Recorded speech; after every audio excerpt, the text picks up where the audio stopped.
Panorama group, जो सोचता है वो करता है। आपके अपने सपनों का आशियाना। आखिरकार बांकीपुर के मैदान में, बांकीपुर के महाभारत में भारतीय जनता पार्टी ने अपना खेल कर ही दिया। जैसा कि आपको हम लगातार बता रहे थे कि बांकीपुर का रण जो है वो सामान्य सा नहीं रह गया है। बांकीपुर के रण में कई ऐसी बातें सामने आ गई हैं जिसको लेकर के भारतीय जनता पार्टी को एक एक कदम फूंक करके रखना था। कई नाम सामने थे, लेकिन अब वो नाम जो फाइनल हुआ है सामने आ गया है। भारतीय जनता पार्टी पटना की हाई प्रोफाइल बांकीपुर विधानसभा सीट पर होने वाले उपचुनाव के लिए अभिषेक कुमार को अपना आधिकारिक उम्मीदवार घोषित कर दिया है। आप देख रहे होंगे कि लिस्ट जारी हो चुका है और इसके आधिकारिक घोषणा भी कर दी गई है। भाजपा केंद्रीय चुनाव समिति की मुहर के बाद आज उनके नाम की घोषणा की गई और इसके साथ साथ अब राजनीतिक गलियारे में हलचल तेज हो गई है। यह सीट भाजपा के प्रदेश अध्यक्ष नितिन नवीन के द्वारा खाली की गई थी। उनके राज्यसभा जाने के बाद यह सीट खाली हुई थी। इस सीट पर जनसुराज के संस्थापक प्रशांत किशोर और राष्ट्रीय जनता दल के तरफ से जो उम्मीदवार हैं रेखा गुप्ता, उनको दिया गया है। तो वहीं इस सीट पर अपनी उम्मीदवारी और अपने उम्मीदवार को खड़ा किया है तेज प्रताप यादव ने भी।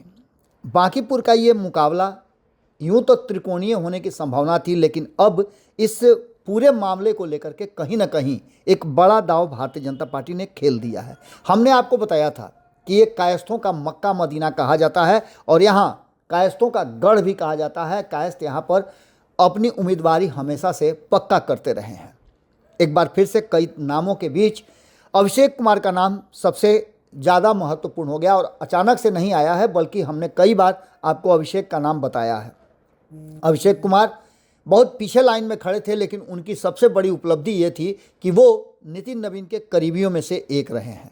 इतना ही नहीं, उनके साथ युवा मोर्चा और अन्य जो उनके क्रियाकलाप थे उसमें उनका पुराना रिश्ता रहा है। पटना का बांकीपुर क्षेत्र पारंपरिक रूप से कायस्थ बहुल क्षेत्र माना जाता है और इस क्षेत्र में कायस्थ मतदाताओं की संख्या निर्णायक है। भाजपा ने इस सीट पर लंबे समय से काबिज अपने पारंपरिक कोर वोट बैंक का ध्यान रखा है। हमने आपको बताया था कि जिस तरह से अब सिर्फ बांकीपुर ही एक ऐसा सीट बच गया है, क्योंकि कुम्हरार में भारतीय जनता पार्टी ने एक प्रयोग किया था और यहाँ प्रयोग करने की कोई गुंजाइश नहीं थी। हालांकि अभिषेक कुमार कितना ज़्यादा इस पर असर दिखा पाएंगे और पार्टी के साथ साथ उनका सामंजस्य कितना बेहतर होगा, कैसे वो एनडीए गठबंधन के बाकी के साथियों के साथ सामंजस्य बिठाएंगे, ये देखना अभी बाकी है। लेकिन सीधे तौर पे अगर देखा जाए तो अभिषेक कुमार ज़मीनी स्तर के संगठन करता रहे हैं और बांकीपुर में उनका अच्छा खासा वक्त बीता है। भारतीय जनता पार्टी के युवा मोर्चा के उपाध्यक्ष के रूप में भी उनकी जिम्मेवारी रही है। तो इस मुख्य धारा में चुनावी मंचों पर वो बिल्कुल नया चेहरा है, लेकिन बांकीपुर के लिए कई बड़े और पुराने नामों की चर्चा के बीच इनका नाम आना इस बात की तरफ इशारा करता है कि कहीं ना कहीं नितिन नवीन की चली है। और चले भी क्यों ना, क्योंकि ये एक तो सीट इनकी थी और दूसरी तरफ कहीं ना कहीं बांकीपुर जो है वो सीट के साथ साथ जो वर्तमान परिस्थिति बनी है वो इस बात की तरफ इशारा कर रही है कि बांकीपुर के चुनाव में राष्ट्रीय अध्यक्ष ने विशेष दिलचस्पी दिखाई है। बांकीपुर का यह उपचुनाव अब बिहार में सबसे ज़्यादा हॉट सीट बन गया है और हॉट सीट बनाने के लिए कहीं ना कहीं प्रशांत किशोर की भूमिका बड़ी रही है। भारतीय जनता पार्टी ने जहां एक तरफ अभिषेक कुमार को कायस्थ कार्ड खेला है, वहीं जनसुराज के तरफ से प्रशांत किशोर चुनाव लड़ रहे हैं और ये उनका चुनावी डेब्यू है। तो वहीं रेखा गुप्ता का नाम राष्ट्रीय जनता दल ने भी रख दिया है। तो आपको बता दें कि जो वर्तमान परिस्थिति है उसमें प्रशांत किशोर कहा यह जा रहा था कि अंतर पैदा करेंगे, लेकिन जो वर्तमान परिस्थिति बनी है उसमें सीधे तौर पे कायस्थ को उतार करके एक पुराना खेल खेला गया है।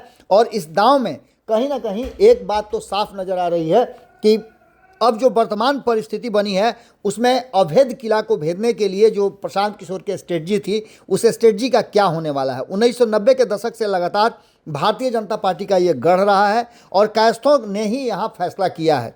अब सीधी तौर पे आप समझ सकते हैं कि बांकीपुर उपचुनाव में के रण में अभिषेक कुमार को उतार करके भारतीय जनता पार्टी ने यह साफ संदेश दे दिया है कि वह अपने पारंपरिक कायस्थ वोटरों को नाराज नहीं करना चाहती है।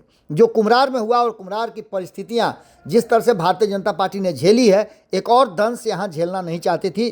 और इसके साथ साथ बार बार हम ये आपको बता रहे थे कि यहाँ अगर गैर कास्ट को खड़ा किया गया तो यहाँ की लड़ाई में भारतीय जनता पार्टी कमज़ोर पड़ सकती है। काफ़ी छानबीन और ठोक बजा करके कई नामों के बीच से अभिषेक कुमार एक युवा को मौका देना कहीं ना कहीं भारतीय जनता पार्टी के स्ट्रेटजी का एक हिस्सा भी है। आपको बता दें कि प्रशांत किशोर के साथ सीधे टक्कर की संभावनाएं व्यक्त की जा रही हैं और कहा यह जा रहा है कि इस लड़ाई में अब फिर से एक बार दिलचस्प मोड़ शुरू हो चुका है। अभिषेक कुमार के लिए यह राह आसान नहीं होगी। यह चुनाव केवल एक विधानसभा सीट का मुकाबला नहीं बल्कि यह तय करेगा कि क्या भाजपा पटना के अपने इस सबसे मजबूत शहरी किले को बचा पाती है या नहीं। प्रशांत किशोर जिस तरह से ज़मीन पर उतर गए हैं और उनकी पूरी टीम काम कर रही है वो भी काफ़ी महत्वपूर्ण है। तो वहीं आपको बता दें कि MOI समीकरण के साथ जिस तरह से रेखा गुप्ता को नामित किया गया है राजद के तरफ से, ये भी एक बड़ा महत्वपूर्ण पहलू होगा। पिछले बार भी 2025 में वो चुनाव लड़ चुकी हैं और 40,000 से अधिक वोट ला चुकी हैं। अब जो वर्तमान स्थिति बनी है उसमें कहीं ना कहीं हमने आपको बताया था कि कई नाम सामने आए थे, लेकिन अंततः 24 घंटे से लगातार मंथन चल रहा था। पटना से लेकर के केंद्रीय चुनाव समिति तक ये मंथन चला और अंततः कई नामों को छांटने के बाद आखिरकार नितिन नवीन की चली और उन्होंने भले ही अपने सबसे ज़्यादा महत्वपूर्ण या कहा जाए कि जिन उम्मीदवार को उतारना चाहते थे नील रतन घोष को, उसको नहीं उतार पाए हों, लेकिन अभिषेक कुमार यानी अभिषेक बंटी को उतार करके कहीं ना कहीं उन्होंने अपनी बात रखी जरूर है। उनके साथ इनका पुराना संबंध रहा है और भारतीय जनता पार्टी के लिए भी एक कायस्थ नेता को उतारना जरूरी था। देखना होगा कि कितना ज़्यादा महत्व पैदा कर पाते हैं, क्योंकि बड़े बड़े नामों को हरा करके कहीं ना कहीं अभिषेक इस उम्मीदवारी में सफल हो पाए हैं। उनकी सफलता क्या जीत में कन्वर्ट होती है, ये भी देखना बड़ा दिलचस्प होगा। जुड़े रहिए भारत लाइव के साथ, खबरों का सिलसिला लगातार जारी है। बहुत बहुत धन्यवाद, नमस्कार। आपके सपनों को हमने सजाया है, ई होम्स पैनोरामा को हमने बनाया है। ई होम्स मेरा एक सपना था जिस पे मैं पिछले 4 साल से काम कर रहा था। हमने जो बनाया है वो सबने है माना। ई होम्स पैनोरामा में हो आपका भी आशियाना।